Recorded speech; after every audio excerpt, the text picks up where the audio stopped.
Today, Mommy and Ava are reading Cookie Soup and Other Goodnight Stories, featuring Jim Henson's Sesame Street Muppets. Yay! Written by Michaela Muntian. illustrated by Joe Newers. All right, let's get into this Cookie Soup. Yeah. Oh, other stories, and it starts out with an other story. And we have the little duckling here. And what are you here for today, as a listener or a guest reader? I'm a guest reader. I'm gonna read him. You're going to read Big Bird's parts. Okay. So Big Bird and the Lost Bear. One of Radar's button eyes hung loosely on a piece of thread. His coat was dirty and a bit of stuffing was coming out of one of his ears. He looks very sad shaped, doesn't he? You look very well. Big Bird said as he carefully tucked his blanket around the little bear. You had better stay in bed until I get back from playgroup. Big Bird patted Radar on the head. Then he waved goodbye and hurried to playgroup. It was a busy morning. The class made sculptures out of clay. They colored pictures, played with blocks, and sang songs. It was Grover's turn for show and tell. He had brought a book about baby animals, and the teacher read it to the class. When she finished, she said, "Big Bird, next week it is your turn to bring something for show and tell." Oh, good. Said Big Bird. I would like to bring my teddy bear Radar. Then he remembered how Radar had looked earlier that morning. Except he hasn't been feeling very well, Said Big Bird sadly. "Maybe he will be better next week," the teacher said. Yes, Said Big Bird. maybe he will. But for the rest of the morning, he couldn't help thinking about the little bear waiting for him at home.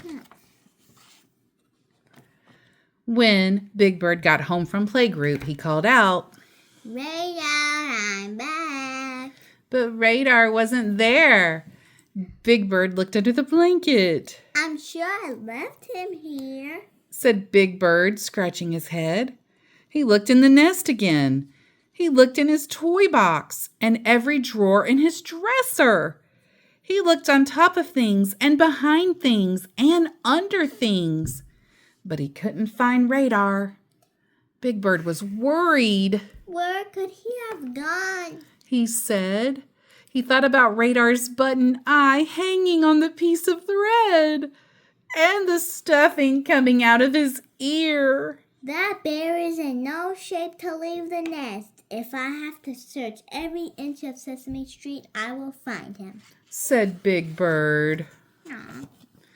On Sesame Street, Big Bird asked everyone he met if they had seen Radar. He asked the mail carrier, the garbage collectors, and a truck driver. But every answer was the same, and that answer was no. No one had seen Radar. Big Bird did not give up. He asked Oscar, Ernie, and Bert. He asked at Hooper's store and at Lewis's Fix-It shop. Oh, look, he has a tear on his eye. He misses his Her face. What are you doing? She does not look happy. He looked inside a telephone booth, on top of the mailbox, and under benches. He looked everywhere he thought a bear could be, but he did not find Radar. Big Bird walked sadly down the street. As he passed the wash and dry laundromat, he glanced in the window.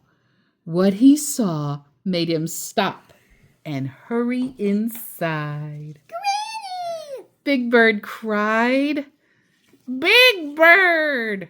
Granny cried, giving him a hug. "I thought I'd surprise you and come for a visit. Radar didn't look too well, so I fixed him up and gave him a bath. I hope you weren't worried about him." I was, Said Big Bird. but I'm not anymore. Radar's button eye was sewn in place. His ear was mended, and he was soft and fluffy clean. Oh, thank you, Granny. Big Bird gave Radar a big hug. I have a surprise for you too, Radar. Next week you can come to playgroup with me. Yay! So it was a happy ending after all. Thank you to Duckling for reading Big Bird's parts. Thank you very much. So the next story in the book is called Cookie Soup. We read vegetable soup, now it's cookie soup. Right. There is a book called Vegetable Soup with the Muppets and the Sesame Street characters. But this one's Cookie Soup. When Ernie returned home from playing in the park, Cookie Monster was waiting for him. Congratulations! Cried Cookie Monster. Today is your lucky day. Me here to make dinner for you. Cookie Monster headed straight for the kitchen. Ernie followed him. But Cookie, he said, I don't think we have anything to make dinner with. We haven't been to the grocery store yet, said Cookie. That's a big problem, but lucky me, here to solve it for you. Do you have cookie? Ernie looked in the cookie jar. There was one oatmeal cookie left. Cookie! Said Cookie Monster. Just what we need to make cookie soup. All right, so they have one cookie. Cookie soup, huh? Cookie soup? Asked Ernie. Yes, Said Cookie.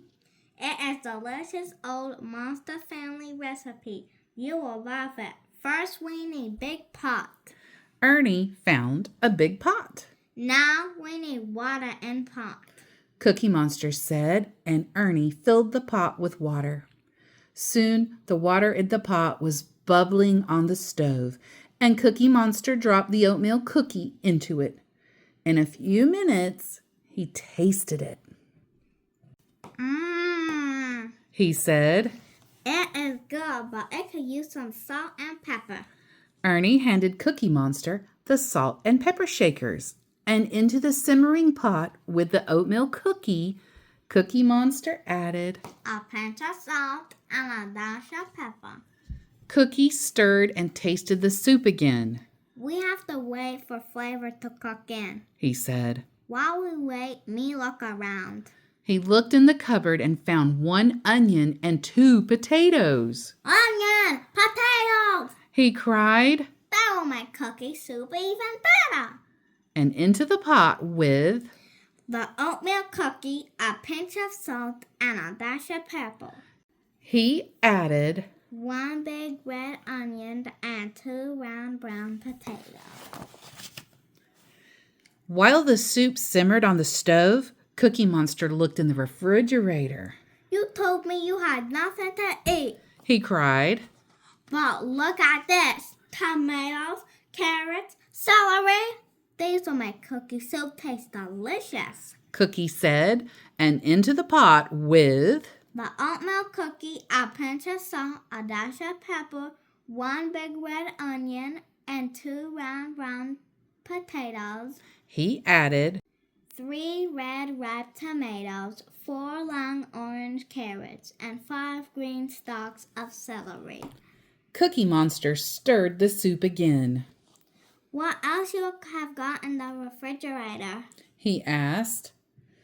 There's some pickles and mayonnaise. Pickles and mayonnaise not good in cookie soup. Anything else? Well, there's some leftover roast beef, Ernie said. Roast beef! Cried Cookie Monster. Why you not tell me this right away? Roast beef will make cookie soup best soup ever. And so, into the pot with The oatmeal cookie, a pinch of salt, a dash of pepper, 1 big red onion, 2 round brown potatoes, 3 red ripe tomatoes, 4 long orange carrots, and 5 green stalks of celery. he added 6 juicy slices of roast beef. The soup began to smell good. Cookie Monster stirred it and tasted it. Ready. Now we eat big bowl of cookie soup. Ernie tasted the soup and said, "You're right, Cookie. This cookie soup is delicious. I can't wait until Bert comes home.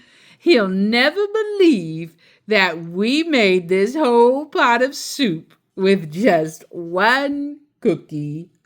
I want that, but I wouldn't want the cookie in it, though. I wouldn't. Probably can't taste it, to be honest. Yeah, Because he's put so much other stuff with it. Mm. And a cookie, like an oatmeal cookie, would just dissolve. Yeah, I guess so. So now we have never ask a honker to spend the night. I, Grover, am here to give you some advice. It is very good advice, so listen carefully. Never, and I mean never, invite a honker to spend the night at your house. Now you may ask why.